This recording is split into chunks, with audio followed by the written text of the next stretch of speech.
بسم اللہ الرحمن الرحیم۔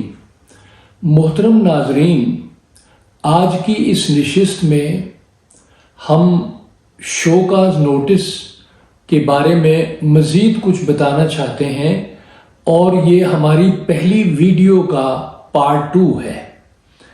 ہم دیکھتے ہیں کہ شو کاز نوٹس جب دیا جاتا ہے تو بہت ساری فارمیلٹیز کو سامنے رکھا جاتا ہے۔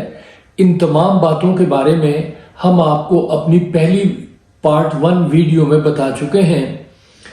ہم یہ بتا چکے ہیں کہ شو کاز نوٹس کو ان ٹائم دیا جائے، اس میں ڈیلے نہیں ہونی چاہیے، اس میں وجوہات بیان کرنی چاہیے۔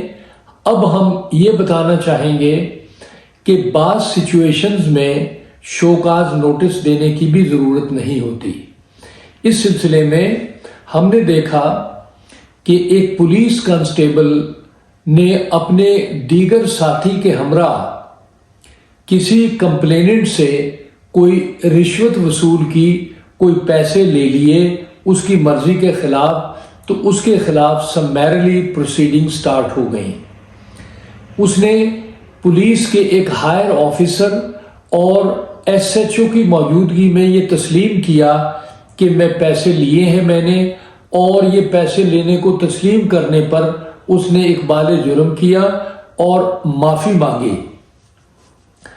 تو اب کہا گیا کہ جب اس کو ڈسمس کر دیا گیا تو اس نے کہا کہ یہ مجھے شو کاز نہیں دیا، یہ دیگر فارمیلٹیز جو ہیں وہ پوری نہیں کی گئیں، تو اس پر یہ ہولڈ کیا گیا کہ انصاف کے راستے میں ٹیکنیکلٹیز نہیں ہونی چاہیے، اور ایسے آدمی جو رشوت لیتے ہیں ان کو آئرن ہینڈ سے سٹاپ کرنے کی ضرورت ہے۔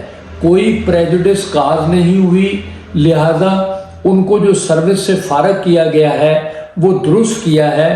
اس سلسلے میں ایک نظیر ہے 2003 PLC CS 661۔ ناظرین، ہم ایک دوسری صورت بتانا چاہیں گے کہ یہ جو سول سرونٹ ہیں ان کو شو کاز دیا جا سکتا ہے، لیکن کیا نان سٹیچوٹری رول جو ہیں ان میں بھی یہ شو کاز نوٹس دیا جاتا ہے کہ نہیں؟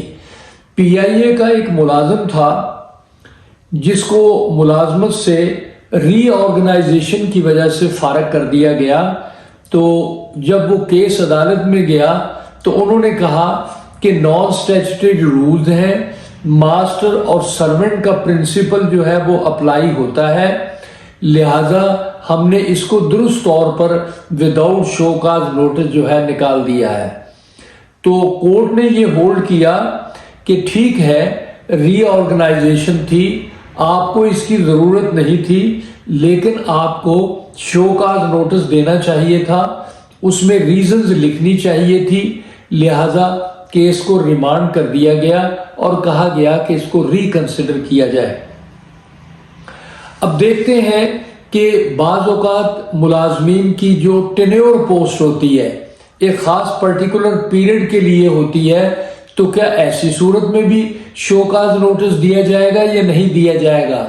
تو یہ معاملہ نوٹس نہ دینے پر ہائی کورٹ سے ہوتا ہوا honourable supreme court of Pakistan میں پہنچا، تو وہاں پر انہوں نے 2004 سپریم کورٹ پیج 1419 میں یہ ہولڈ کیا کہ ٹینیور پوسٹ کے لیے بھی یہ شو کاز نوٹس دینا ضروری ہے، اس کے بغیر کسی بندے کو ملازمت سے برطرف نہیں کیا جا سکتا۔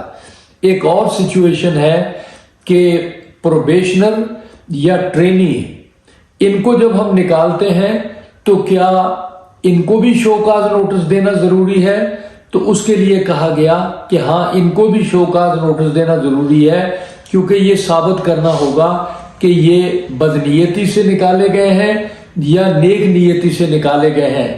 جب ایک ملازم کسی وجہ سے جیل چلا جاتا ہے یا کسی مقدمے میں اس کو سزا ہو جاتی ہے، تو اور اس کو کیا نوٹس دینا ضروری ہے؟